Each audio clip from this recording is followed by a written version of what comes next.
হ্যাঁ বন্ধুরা, 13 রকমের আইটেম। এটা হচ্ছে শ্যামের বাড়ির প্রসাদ। আমার বরমশাই যায়নি বলে তার জন্য আমাকে নিয়ে আসতে হয়েছে। দুর্গাপুর থেকে ননদের মেয়ে ননদ এসছে, তাই শ্যামের বাড়ির প্রসাদ খাবো। এই যে দেখছো ননদ আর শাশুড়ি, আর এই যে শ্যামের মন্দির। ভর দুপুরবেলা এসছি শ্যামের মন্দিরে প্রসাদ খেতে। এই দেখো প্রসাদ দিয়ে যাচ্ছে, গিয়ে ভেতরে দেখি মন্দিরটা বন্ধ হয়ে গেছে।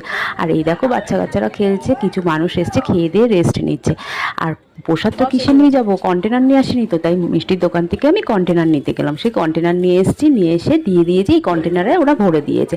যাই গিয়ে হাতটা ধুয়ে নিই। এ বাবা, একটা কলে তো জল নেই দেখছি, তার পাশে দেখিয়ে জল আছে। ননদ আর আমি হাতটা ধুয়ে নিলাম। গিয়ে দেখছি একটা ব্যাচ বসেছে, এরপরেই আমরা বসবো। ব্যাস এদের হয়ে গেছে, আমরা বসে পড়েছি। প্রথমেই খিচুড়ি আর লাবড়ার তরকারি দিয়েছে। 13 রকমের ব্যঞ্জন মোটামুটি খাওয়া হয়ে গেছে। বেশ ভালোই লাগলো প্রসাদটা খেতে। আর এত গরম, বাপরে বাপ, খুব কষ্ট হয়েছে প্রসাদ খেয়ে। তারপরে একটু বিশ্রাম নিয়েছি। দেখো সবাই মোটামুটি চলে গেছে, বন্ধ আছে, 4টের পরে খুলবে।